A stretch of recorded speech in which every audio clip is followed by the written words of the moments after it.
বন্ধুরা, আজকের টপিক হচ্ছে হায়ার স্টাডি অ্যাব্রোডের জন্য অর্থাৎ বিদেশে উচ্চশিক্ষার জন্য আমার কি কি ডকুমেন্টস আমার জন্য রেডি করতে হবে বা কি কি ডকুমেন্টস আমার জন্য প্রয়োজন হবে সেই নিয়ে আজকে ভিডিওটি আমরা সাজানোর চেষ্টা করছি।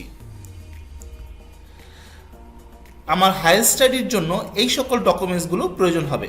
প্রথমত আমার একটি মোটিভেশন লেটার প্রয়োজন হবে। মোটিভেশন লেটার হচ্ছে অনেকটা যেই সাবজেক্টে আপনি পড়তে চান সেই সাবজেক্ট নিয়ে আপনার চিন্তাভাবনাটা কী, অর্থাৎ এই সাবজেক্টে ভর্তি হওয়ার জন্য আপনার মোটিভেশনটা কী সেটা একটি স্ট্যান্ডার্ড ফরম্যাটে আপনাকে এই মোটিভেশন লেটারটি লিখতে হবে। মোটিভেশন লেটার কীভাবে লিখতে হয়, মোটিভেশন লেটার কী কী ফরম্যাট রয়েছে, কিভাবে শুরু করতে হয়, ইন ডিটেলস সামনের ভিডিওগুলিতে আমি দেওয়ার চেষ্টা করব। দ্বিতীয়ত সবচেয়ে গুরুত্বপূর্ণ যে ডকুমেন্টসটা হচ্ছে ল্যাঙ্গুয়েজ সার্টিফিকেট। বিদেশে উচ্চশিক্ষার জন্য সবচেয়ে গুরুত্বপূর্ণ একটি ডকুমেন্টস হচ্ছে ল্যাঙ্গুয়েজ সার্টিফিকেট। এর মধ্যে আইএলটিএস, টোফেল এবং অন্য অন্য স্ট্যান্ডার্ড টেস্টগুলোও রয়েছে। যারা বাংলা মিডিয়ামে পড়াশোনা করেছেন অর্থাৎ জাতীয় বিশ্ববিদ্যালয়ে পড়াশোনা করছেন অথবা যারা এইচএসসি পরীক্ষা বাংলা মিডিয়ামে দিয়েছেন তাদের জন্য আইএলটিএস মাস্ট, অর্থাৎ বিদেশি উচ্চশিক্ষার জন্য আপনাকে অবশ্যই আইএলস প্রয়োজন হবে।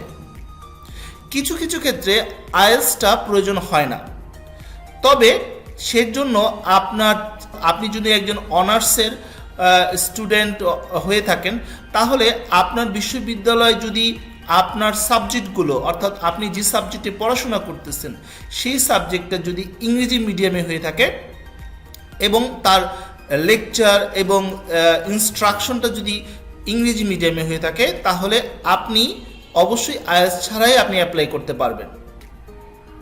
সেটাকে আমরা MOI বলে থাকি, অর্থাৎ মিডিয়াম অফ ইনস্ট্রাকশন।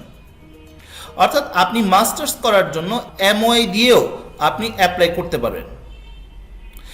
তৃতীয় গুরুত্বপূর্ণ ডকুমেন্টসগুলো হচ্ছে আমাদের একাডেমিক সার্টিফিকেটস। আপনি যদি একজন আন্ডার গ্র্যাজুয়েট স্টুডেন্ট হয়ে থাকেন অর্থাৎ আপনি অনার্স করার জন্য বা আন্ডার গ্রেডের জন্য আপনি বিদেশে যেতে চান, সেক্ষেত্রে আপনার অর্থাৎ SSC, HSC সকল কাগজপত্র অর্থাৎ আপনার সার্টিফিকেট, একাডেমিক ট্রান্সক্রিপ্ট, আপনার টেস্টিমোনিয়াল, আদার্স কোনো সার্টিফিকেট যদি থাকে সেগুলো সব কিছুতেই প্রয়োজন হবে। আর আপনি যদি মাস্টার্স জন্য অ্যাপ্লাই করতে চান অর্থাৎ আপনি অনার্স কমপ্লিট করেছেন অথবা একটি মাস্টার্স কমপ্লিট করেছেন বাংলাদেশ থেকে, দ্বিতীয় মাস্টার্স অথবা প্রথম মাস্টার্সের জন্য আপনি বিদেশে পড়াশোনা করতে যেতে চান, সেক্ষেত্রে আপনার অবশ্যই অনার্স এর সার্টিফিকেট, একাডেমিক ট্রান্সক্রিপ্ট, টেস্টিমোনিয়াল, যদি MOI মিডিয়াম অফ ইনস্ট্রাকশন থেকে থাকে সেটি, পাশাপাশি HSC, SSC সকল সার্টিফিকেটগুলো আপনার প্রয়োজন হবে। অ্যাটাস্টেশনের একটি প্রক্রিয়া রয়েছে, সেই প্রক্রিয়াটা সামনের কোনো একটি ভিডিওতে আমি দেখানোর চেষ্টা করব। এরপর হচ্ছে এক্সপিরিয়েন্স লেটার, অর্থাৎ আপনি যদি কোনো জব করে থাকেন, কোনো জায়গায় পার্ট টাইম হোক ফুল টাইম হোক আপনি কোনো জব করেছেন অথবা আপনি ভলেন্টারি কোনো কাজ করেছেন সেটার কোনো সার্টিফিকেট, অথবা আপনি কোনো কোর্স করেছেন সেটা 6 মাস মেয়াদি কোনো কম্পিউটার কোর্স হতে পারে আপনি কোনো ফটোগ্রাফি কোর্স করেছেন অথবা অন্য কোনো স্কিল ডেভেলপমেন্টের জন্য কোনো কোর্স করেছেন, সেটার একটা সার্টিফিকেট আপনার রয়েছে, সেটাও প্রয়োজন হবে। এরপর যে ডকুমেন্টসটা প্রয়োজন হবে সেটা হচ্ছে পাসপোর্ট অথবা NID অথবা বার্থ সার্টিফিকেট। আপনি কিছু কিছু ইউনিভার্সিটিতে আপনি NID অথবা বার্থ সার্টিফিকেট দিয়েও অ্যাপ্লাই করতে পারবেন, তবে ভিসার জন্য অবশ্যই আপনার পাসপোর্ট প্রয়োজন হবে। তবে আগে থেকেই পাসপোর্টটি থাকাটা খুব গুরুত্বপূর্ণ। শেষ গুরুত্বপূর্ণ যে ডকুমেন্টসটা হচ্ছে সিভির বিভিন্ন ফরম্যাট রয়েছে। আপনি যদি ইউরোপে অ্যাপ্লাই করতে চান অর্থাৎ সুইডেন, নরওয়ে, ডেনমার্ক বা স্ক্যান্ডিনেভিয়ান যে দেশগুলো আছে সেই দেশগুলো অথবা নেদারল্যান্ড এই ধরনের দেশগুলোতে অ্যাপ্লাই করতে চান তাহলে আপনার একটি সুন্দর ফরম্যাটের সিভি প্রয়োজন হবে। এই সিভিটা কিভাবে আপনারা লিখবেন, কি ফরম্যাটে লিখবেন সেটার জন্য সামনে ভিডিও থাকবে। এই হচ্ছে মোটামুটি আমাদের যেই ডকুমেন্টসগুলো প্রয়োজন হতে পারে ব্যাচেলর বা মাস্টার্স করার জন্য। সবচেয়ে গুরুত্বপূর্ণ ডকুমেন্টসগুলো কি যেগুলো না হলেই নয়, প্রথম যে ডকুমেন্টসটা সেটা হচ্ছে মোটিভেশন লেটার, যেটাকে আমরা সোপও বলে থাকি। দ্বিতীয় যে ডকুমেন্টসটা হচ্ছে ল্যাঙ্গুয়েজ সার্টিফিকেট, আইএলটিএস অথবা টোফেল। তৃতীয় গুরুত্বপূর্ণ ডকুমেন্টস হচ্ছে সিভি বা এক্সপিরিয়েন্স সার্টিফিকেট অথবা স্কিল ডেভেলপমেন্ট সার্টিফিকেট। এবং সর্বশেষ হচ্ছে আমার ডকুমেন্টসগুলো অ্যাটাস্টেশন করা, অর্থাৎ আমার যত সার্টিফিকেট রয়েছে সেগুলো অ্যাটাস্টেশন করা। এই হচ্ছে 4টি গুরুত্বপূর্ণ ডকুমেন্টস, যেগুলো না হলেই না। আপনার যদি কোনো এক্সপিরিয়েন্স সার্টিফিকেট নাও থাকে, সেক্ষেত্রে আপনাকে অবশ্যই একটা সিভি তৈরি করতে হবে। আপনার ইউনিভার্সিটির রিকোয়ারমেন্ট অনুযায়ী আপনাকে সিভি তৈরি করতে হবে। কিছু কিছু ইউনিভার্সিটি তাদের পার্টিকুলারলি বলে দেয় বা নির্দিষ্ট করে বলে দেয় আপনাকে কি ধরনের সিভি তৈরি করতে হবে। তবে বেশিরভাগ ক্ষেত্রেই তারা একটি স্ট্যান্ডার্ড ফরম্যাটে সিভি চেয়ে থাকে। প্রসেসটা কি, অর্থাৎ আমি যদি বিদেশে অ্যাপ্লাই করতে চাই সেক্ষেত্রে প্রসেসটা কেমন হবে? প্রথম প্রসেসটা হচ্ছে আপনাকে একটা ইউনিভার্সিটি সিলেক্ট করতে হবে, অর্থাৎ যে ইউনিভার্সিটিতে আপনি যেতে চান। সাবজেক্ট সিলেক্ট করার পরে আপনি অবশ্যই সাবজেক্ট রিলেটেড রিকোয়ারমেন্টসগুলো দেখে নেবেন। অনেক সময় সাবজেক্ট ভিত্তিক আলাদা আলাদা রিকোয়ারমেন্টস থাকে।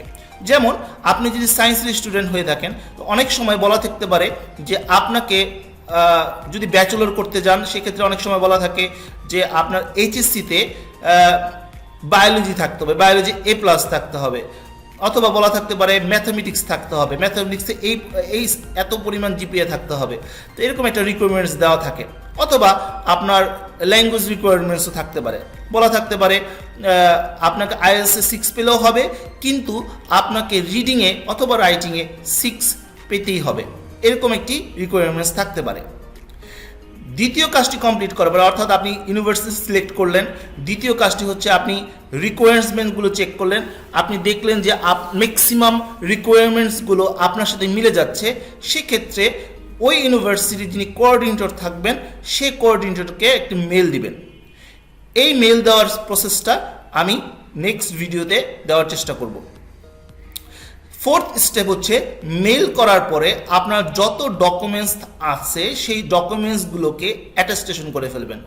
অ্যাটাস্টেশনের প্রক্রিয়াটা পরবর্তী কোনো এক ভিডিওতে দেওয়ার চেষ্টা করব। এরপর যখন আপনি মেল করলেন, ডকুমেন্টসগুলো রেডি হয়ে গেল, এরপর সেই ডকুমেন্টসগুলো আপনাকে অ্যাপ্লাই করার মাধ্যমে সেন্ড করে দিতে হবে। অর্থাৎ অ্যাপ্লাই করলেন, এরপর ডকুমেন্টসগুলো সেন্ড করবেন। সেন্ড করার জন্য DHL, FedEx বা অন্য কোনো জনপ্রিয় কুরিয়ার সার্ভিস আপনারা ইউজ করতে পারেন। কিছু কিছু ক্ষেত্রে অ্যাপ্লাই করার জন্য অ্যাপ্লিকেশন ফিয়েরও প্রয়োজন হয়। যেমন সুইডেনে অ্যাপ্লাই করার জন্য আপনার একটি নির্দিষ্ট অ্যাপ্লিকেশন ফি দিতে হয়। ঠিক একইভাবে কানাডা, অস্ট্রেলিয়া, অন্য কোনো দেশেও পার্টিকুলার ইউনিভার্সিটিতে অ্যাপ্লাই করার জন্য একটি অ্যাপ্লিকেশন ফি এর প্রয়োজনীয়তা হয়। অ্যাপ্লিকেশন ফি এই জন্য আপনার একটি ইন্টারন্যাশনাল ক্রেডিট অথবা ভিসা কার্ড থাকতে হবে, সহজেই আপনার অ্যাপ্লিকেশন ফিটা দিয়ে দিতে পারবেন। এরপরের স্টেপটি হচ্ছে আপনার স্কাইপি ইন্টারভিউ। অনেক ক্ষেত্রে ইউনিভার্সিটিগুলো আপনাকে স্কাইপি ইন্টারভিউ নিতে পারে। যেমন ইউরোপের অনেক দেশগুলোই আপনি যখন অ্যাপ্লাই করবেন, অ্যাপ্লাই করার পরে আপনার কাগজপত্রগুলো যাচাই বাছাই করার পরে যখন শর্ট লিস্টেড করে ফেলে, তখন আপনাকে স্কাইপি ইন্টারভিউর জন্য কল করতে পারে। সেক্ষেত্রে 10 থেকে 20 মিনিট, এমনকি 30 মিনিট পর্যন্ত আপনার একটি স্কাইপি ইন্টারভিউ হবে। এই স্কাইপি ইন্টারভিউটা খুবই গুরুত্বপূর্ণ। যেমন কোনো ইউনিভার্সিটিতে বলা থাকতে পারে যে আপনার একাডেমিক রেজাল্টের উপর হচ্ছে 50% নাম্বার এবং স্কাইপি ইন্টারভিউর উপরে 50% মার্কস। অর্থাৎ আপনি শুধু একাডেমিক ডকুমেন্টস দিয়েই আপনি অ্যাডমিশন পাবেন না, আপনাকে স্কাইপিতেও ভালো করতে হবে। স্কাইপি ইন্টারভিউর পরে আপনাকে ইউনিভার্সিটি যদি যোগ্য মনে করে সেক্ষেত্রে আপনাকে অফার দিতে পারে।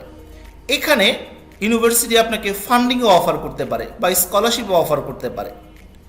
এরপর যদি স্কলারশিপ অফার না করে সেক্ষেত্রে আপনাকে টিউশন ফি, 9th স্টেপ অর্থাৎ 9ম স্টেপটি হচ্ছে টিউশন ফি, আপনাকে টিউশন ফি দিয়ে দিতে হবে। তবে কিছু কিছু ইউনিভার্সিটি আগে টিউশন ফি দিতে হয় না।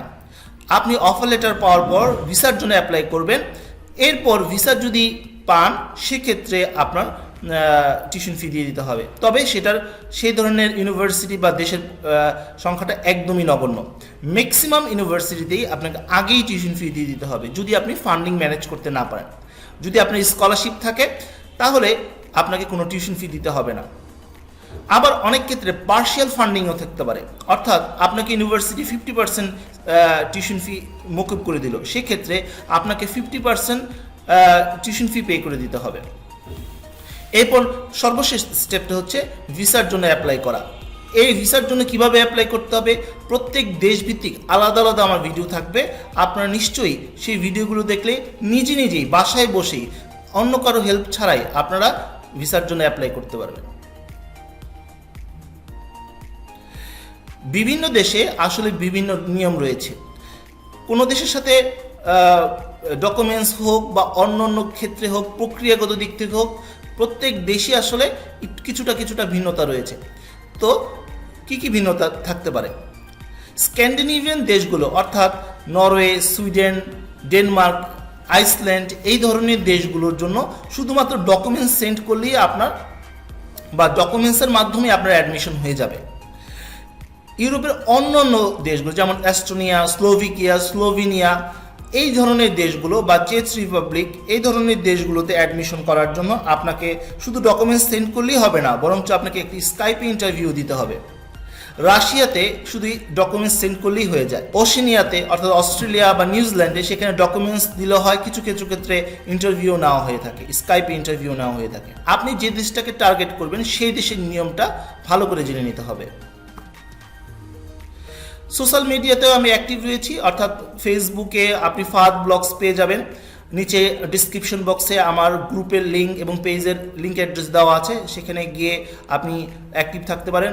ইউটিউবে আপনি যদি প্রথম হয়ে থাকেন আমার চ্যানেলটি সাবস্ক্রাইব করবেন, সাথে বেল আইকনটি চাপ দিয়ে রাখবেন যাতে পরবর্তী ভিডিওগুলোর নোটিফিকেশন সবার আগে আপনি পেতে পারেন। টুইটারেও আমি অ্যাক্টিভ রয়েছি, এছাড়াও টেলিগ্রামও একটি ভালো মাধ্যম হতে পারে। আজ এই পর্যন্তই। সবাই ভালো থাকবেন, সুস্থ থাকবেন। আগামী ভিডিওতে দেখা হবে। আল্লাহ হাফেজ।